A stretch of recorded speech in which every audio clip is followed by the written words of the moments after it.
If you believe New York City is merely a concrete jungle where dreams are made, prepare to hear how it became a labyrinth of shadows for a couple who vanished without a trace, swallowed by the very lights that illuminate its iconic heart. This is the harrowing account of Anya and Marcus Dubois, a vibrant Caribbean couple whose routine business trip to the bustling metropolis transformed into a chilling mystery, leaving their family in a desperate search for answers. It is a narrative that will force you to question the illusion of safety in plain sight, the vulnerability of even the most public spaces, and the lengths to which a family will go when faced with the unimaginable. The bright, pulsating lights of Times Square, usually a beacon of endless possibilities and vibrant energy, instead became an ominous backdrop to a disappearance so sudden and complete it defied logic. This story will not only immerse you in the frantic search for Anya and Marcus, but it will also reveal the hidden complexities of international business, the deceptive nature of appearances, and the relentless pursuit of truth by those left behind. From the sun-drenched shores of their Caribbean home to the steel canyons of Manhattan, their journey was supposed to be a triumph, a step forward in their burgeoning tech venture. Instead, it became a descent into the unknown, a testament to how quickly life can pivot from routine to nightmare, a promise of impact. By the end of this account, you will understand that even in the most surveilled corners of the world, shadows can conceal the most profound secrets, and that the unwavering spirit of family can pierce through the darkest veils of deception. Leave a like if you believe every missing person deserves to be found, and comment below, what would be your first step if your loved ones disappeared in a foreign city? Anya and Marcus Dubois were the embodiment of Caribbean warmth and ambition, a couple whose lives were as vibrant and interconnected as the islands they called home. From the picturesque shores of Barbados, they had built a thriving tech startup, Island Connect, dedicated to bridging the digital divide in developing island nations. Anya, a visionary software engineer with a mind as sharp as a diamond and a laugh that could brighten any room, handled the technical innovation.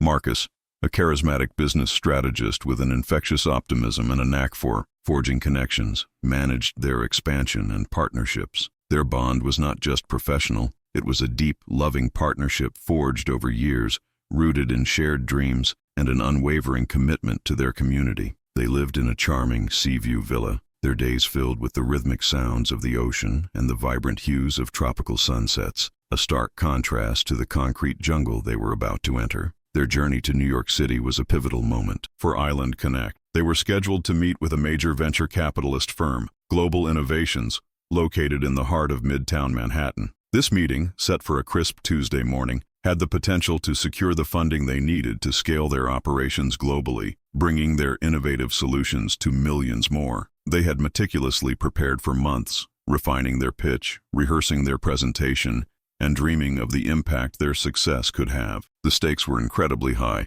not just for their business, but for the future they envisioned for their people. Amara, Anya's younger sister, remained back in Barbados, managing the day-to-day operations of Island Connect. She was a graphic designer, a creative soul who admired her sister's drive and Marcus's strategic brilliance. Their last video call, just hours before Anya and Marcus boarded their flight, had been filled with a mix of nervous excitement and playful banter. Anya had shown Amara the new power suits they had bought for the meetings, while Marcus had joked about the inevitable New York hustle. "Wish us luck, Amara," Anya had said, her eyes sparkling with anticipation. "This could change everything." Marcus had added, "We'll be back before you know it, with good news, God willing." Little did any of them know, those would be the last words Amara would hear directly from them for a very long time. The thought of New York, a city they had only ever seen in movies, now felt distant and ominous. Their arrival in New York was marked by the usual flurry of activity. They checked into a well-known hotel just off Times Square, the Marriott Marquis,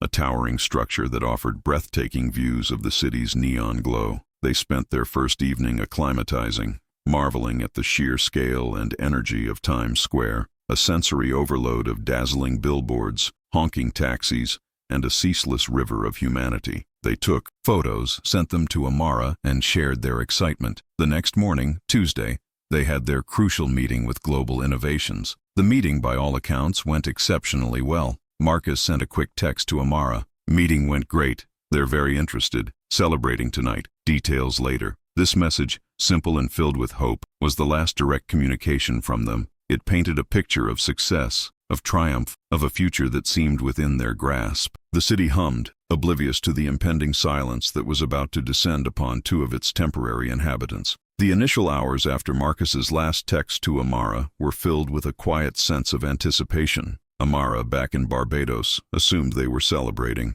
perhaps enjoying a late dinner or exploring the vibrant New York nightlife. She knew they were meticulous planners, always communicative, but also understood that a successful business trip in a new city could lead to spontaneous plans. However, as Wednesday morning dawned in Barbados, a gnawing unease began to settle in Amara's stomach. She tried calling Anya's phone, then Marcus's. Both went straight to voicemail. She sent multiple WhatsApp messages, each one marked with a single gray tick, indicating they hadn't been delivered. The silence was deafening, a stark contrast to the usual flurry of messages and calls that characterized their close-knit family. By midday, the unease had escalated. Anya and Marcus were not just punctual, they were obsessively so, especially when it came to business. They had a flight booked for Thursday morning, and it was unlike them to be unreachable. Amara tried calling the Marriott Marquis directly, her voice trembling as she asked for their room. The hotel staff confirmed they had checked out that morning, a detail that sent a jolt of alarm through Amara. Checked out? But their flight wasn't until the next day, and they hadn't mentioned any change of plans. This contradicted everything she knew about them. Desperate, Amara contacted their parents, who immediately tried to reach the couple's business contacts in New York. The venture capitalist firm, Global Innovations, confirmed the successful meeting, but had no further information about their whereabouts after they left their offices on Tuesday afternoon. The firm's representative expressed concern, but offered little concrete help. The family's attempts to contact the couple's closest friends in New York, a few former university classmates, also yielded no results. No one had seen or heard from Anya and Marcus since Tuesday evening. With no other options, Amara, her parents, and a few close family friends pooled their resources. Within hours, Amara was on the fastest flight to New York City, a journey filled with agonizing uncertainty. The biting cold of the New York wind, so different from the balmy Caribbean breeze, hit her as she exited JFK Airport. The sheer scale of the city, its towering skyscrapers and endless flow of traffic, felt overwhelming. A stark reminder of how easy it could be for two people to disappear in such a vast, indifferent landscape. Her first stop was the Marriott Marquis. The hotel staff, though sympathetic, could offer little. Their room had been cleaned, their luggage gone. They confirmed Anya and Marcus had used their keycards to exit the room early, Wednesday morning, but the lobby CCTV footage from that hour was inconclusive, showing only a blur of guests checking out. There was no clear shot of Anya and Marcus leaving the hotel. This was the first major contradiction. If they had checked out, where had they gone with their luggage? And why hadn't they informed anyone? The mystery deepened, casting a long shadow over the bright lights of Times Square. Amara felt a cold dread creeping into her bones. This was not just a delay. This was something far more sinister. The city, usually so welcoming, now felt like a silent, unblinking eye. Amara, armed with a photo of Anya and Marcus, began a frantic search. She visited every restaurant, every bar near Times Square that they might have frequented for a celebration dinner. She showed their picture to waiters, bartenders, doormen, anyone who might have seen them. Most shook their heads, their faces blank. A few offered vague recollections of a couple like that, but nothing concrete. The sheer volume of people in Times Square made it an impossible task. The constant flow of tourists and locals, the blinding billboards, the cacophony of sounds. It was a place designed for anonymity, a perfect camouflage for a disappearance. Meanwhile, the NYPD, alerted by the family's persistent calls and the growing urgency, officially opened a missing persons case. Detective Isabella Rossi, a seasoned officer with a no-nonsense demeanor and a sharp mind, was assigned to the case. Her initial assessment was cautious. Ms. Dubois, New York is a big city. People often change plans without informing family. They might just be enjoying themselves. Amara, however, refused to accept this. Detective, my sister and Marcus are not like that. They are meticulous. They would never just vanish. Something is wrong. I feel it. Her voice, though strained, carried an unwavering conviction. Detective Rossi began the standard procedure, checking flight manifests, hospital records, and local jails. Nothing. Anya and Marcus had not boarded their scheduled flight, nor were they in any official system. The lack of any digital footprint since Marcus's last text was particularly unsettling. Their phones were off, their social media accounts dormant. It was as if they had simply ceased to exist. Amara, frustrated by the slow pace of the official investigation, decided to take matters into her own hands, just as she had done back home. She knew her sister's digital habits intimately. Anya was meticulous about her online security, but she also had a habit of leaving subtle digital breadcrumbs. Amara accessed Anya's cloud storage, a shared family account, and found a series of photos taken on Tuesday evening. They showed Anya and Marcus dressed for dinner, smiling, in a high-end restaurant with a distinctive modern art installation in the background. The timestamp was 8:30 p.m. This was a crucial lead. Amara immediately recognized the art installation from an article about new restaurants in Midtown. It was a place called The Gilded Spoon, known for its exclusive clientele and avant-garde decor. Amara rushed to The Gilded Spoon. The maitre d', initially dismissive, recognized the couple from the photo. Ah, yes, the Dubois. They had a reservation. They dined with a gentleman, a Mr. Victor Thorne. Very important client, I believe. Amara's heart pounded. Victor Thorne was the CEO of Global Innovations, the venture capitalist firm. This was a direct contradiction to what Global Innovations had told her. They had claimed Anya and Marcus left their offices on Tuesday afternoon, and they had no further contact. Why would Mr. Thorne be having dinner with them if their business was concluded? And why would Global Innovations lie? This was the first major crack in the facade, a chilling realization that the disappearance was not just random but potentially connected to their business dealings. The cold, hard reality of deception began to set in. Amara immediately relayed this information to Detective Rossi. The detective, her skepticism now replaced by a flicker of intrigue, agreed to investigate Victor Thorne further. She pulled up his profile, a powerful, influential figure in the tech investment world, known for his aggressive tactics and vast network. When confronted, Thorne initially feigned surprise. Dinner? Oh yes, a brief, informal follow-up, just to discuss some minor details. They left shortly after. His demeanor was smooth, almost too smooth, his eyes betraying nothing. But Amara noticed a subtle shift in his posture, a fleeting tension in his jaw. The detective pressed him. And where did they go after that, Mr. Thorne? Thorne shrugged, a picture of nonchalance. I wouldn't know. They hailed a cab, said they were heading back to their hotel. The hotel's CCTV footage from the lobby on Tuesday night showed Anya and Marcus entering at 10:47 p.m., their faces tired but seemingly unharmed. This contradicted Thorne's statement that they left shortly after dinner. They had clearly returned to their hotel, but then the next morning, they checked out and vanished. The timeline was becoming increasingly murky, filled with inconsistencies and unanswered questions. The police reviewed the hotel's security footage from the early hours of Wednesday morning, the time the keycards indicated. They checked out. The footage was grainy, but it showed Anya and Marcus, dressed in casual clothes, walking out of the hotel with their luggage. They appeared to be alone,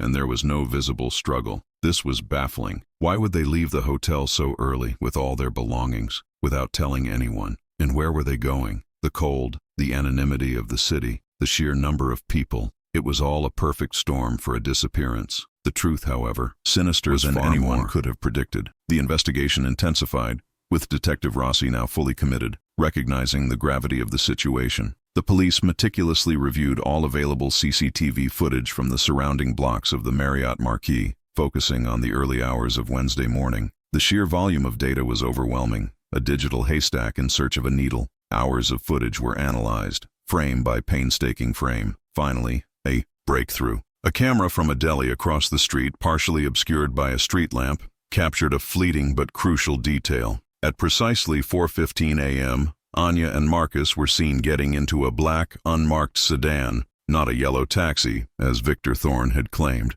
The car's windows were heavily tinted, but the license plate was partially visible. This was a direct contradiction to Thorne's story, confirming his deception. The car was not a standard taxi, and they were clearly not just hailing a cab. This was a planned pickup. The partial license plate led Detective Rossi to a rental car company. The car had been rented by a shell corporation, a front for a larger, more complex operation. The trail was cold, but the type of car, a luxury sedan, suggested a level of sophistication beyond a random abduction. This was not a street crime. It was something premeditated, something with a purpose. Amara, meanwhile, continued her own digital detective work. She delved deeper into Anya's online activities, searching for any unusual patterns or contacts. She found a series of encrypted messages in Anya's professional email, exchanged with an unknown sender using a secure, untraceable server. The messages were coded, discussing Project Chimera and Phase 2. They hinted at a secret project, something Anya was working on outside of Island Connect, something highly sensitive and potentially lucrative. This was a shocking revelation.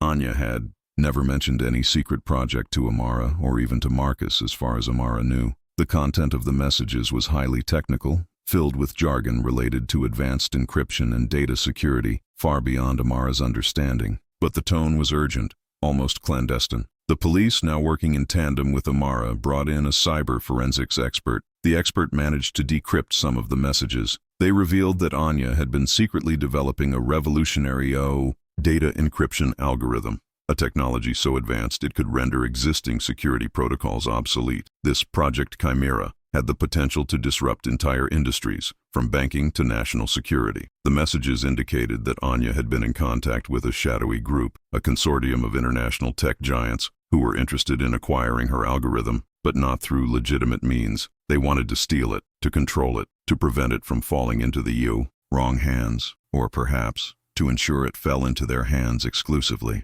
The hidden motive began to emerge: industrial espionage. Anya and Marcus were not just a missing couple. They were pawns in a high-stakes game of corporate espionage, their disappearance orchestrated to acquire Anya's groundbreaking technology. Victor Thorne, the venture capitalist, was not just an interested investor. He was a key player in this shadowy consortium. His initial meeting with Anya and Marcus mere smokescreen to assess their capabilities and, more importantly, to determine if Anya was indeed the Chimera developer. The pieces started to fit together with chilling precision. Thorne's initial deception, the unmarked sedan, the secret project, it all pointed to a meticulously planned abduction designed to extract Anya's algorithm. The Gilded Spoon dinner was not a celebration. It was a final assessment, a trap. The realization was a punch to the gut for Amara. Her sister and brother-in-law were not just missing. They had been targeted, abducted for their intellectual property, their lives now in grave danger. The vibrant energy of Times Square now felt like a cruel mockery,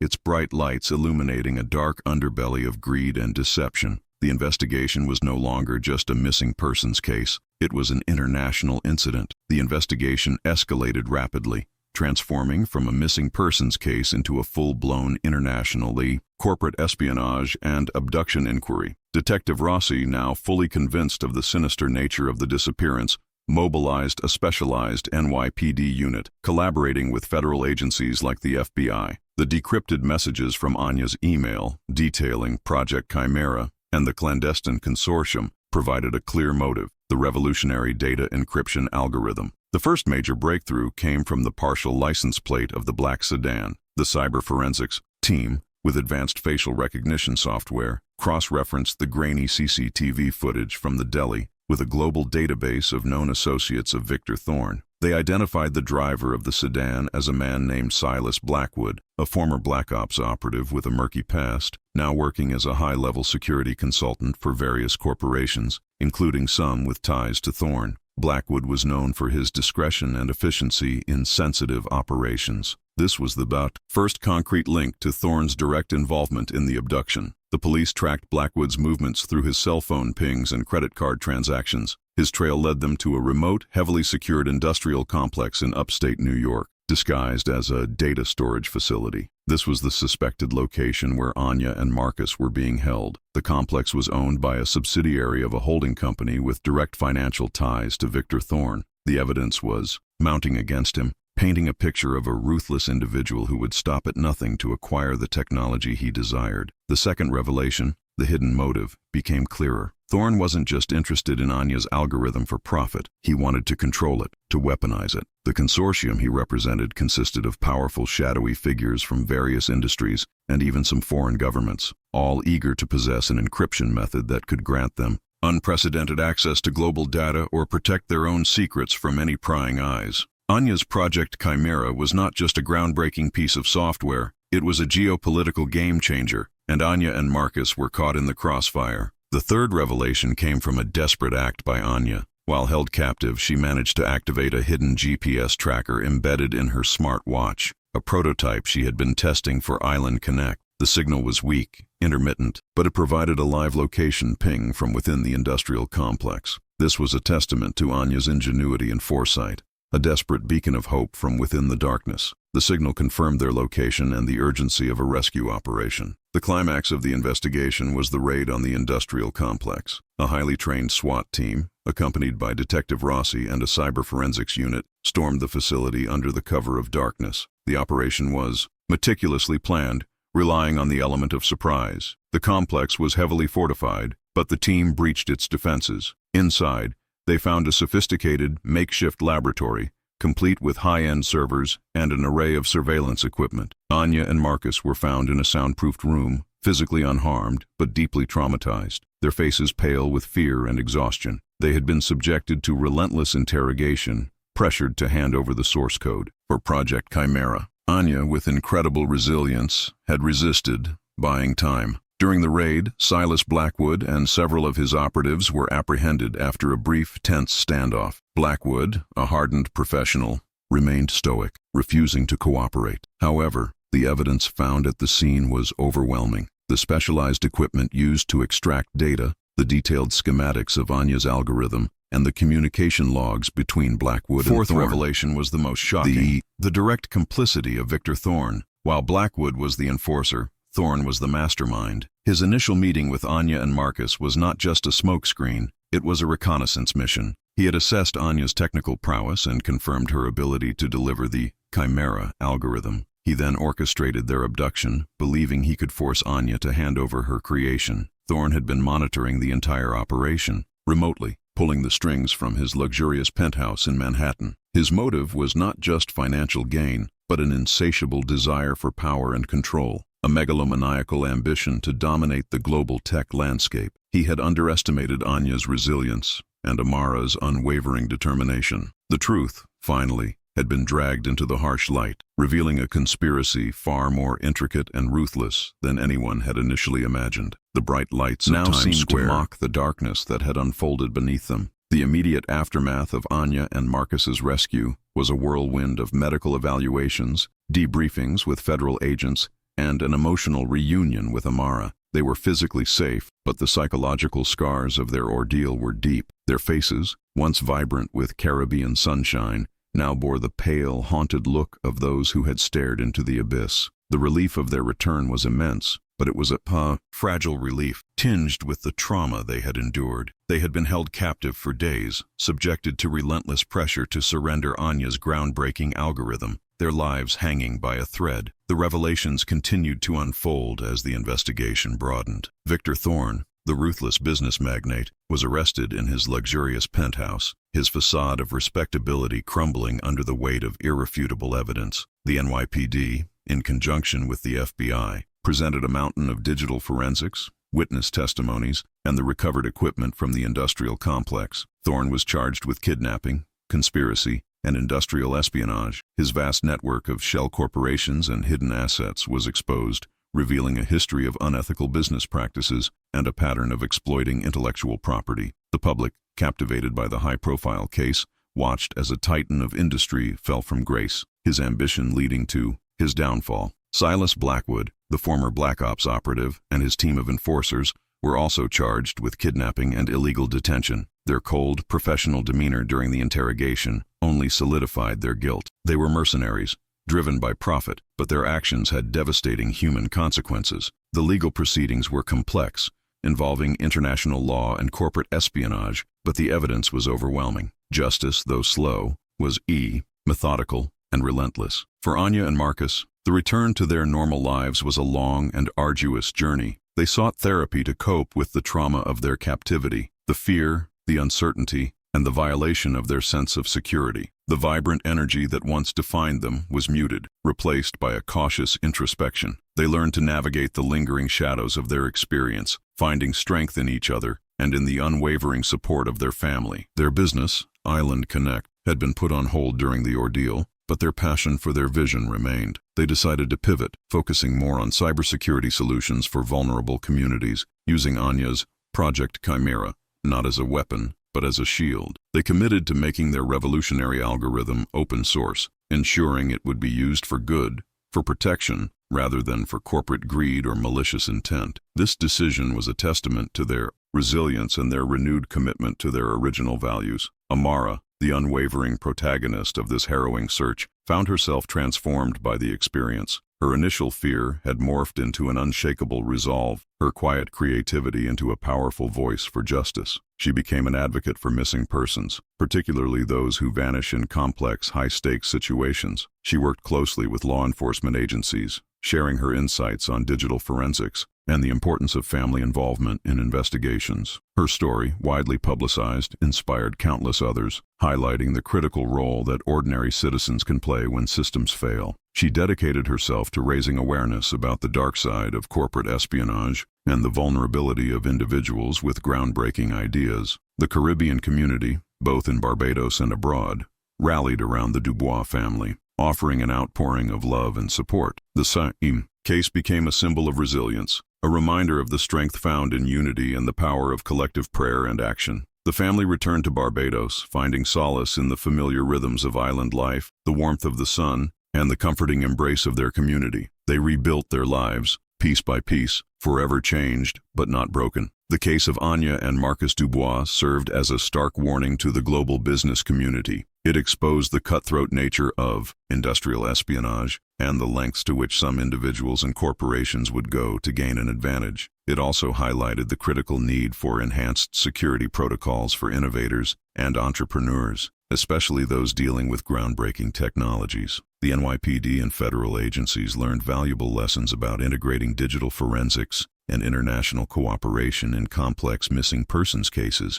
recognizing that the modern criminal landscape extends far beyond traditional boundaries. The vibrant lights of Times Square, once a symbol of their disappearance, now served as a backdrop to a story of survival, resilience, and the relentless pursuit of justice in a world where shadows can hide in plain sight. The story of Anya and Marcus Dubois, a Caribbean couple swallowed by the bright, deceptive lights of Times Square, serves as a chilling testament to the hidden dangers lurking beneath the surface of our hyper-connected world. It is a stark reminder that even in the most public and surveilled spaces, the illusion of safety can be shattered in an instant, and that the pursuit of power and profit can drive individuals to commit unspeakable acts. Their harrowing ordeal underscores the profound vulnerability of those who innovate, whose ideas can become targets in a ruthless game of corporate espionage. Yet amidst the darkness of their abduction, this narrative shines a powerful light on the indomitable spirit of family. Amara's unwavering determination, her refusal to accept defeat, and her relentless digital detective work became the linchpin of the entire investigation.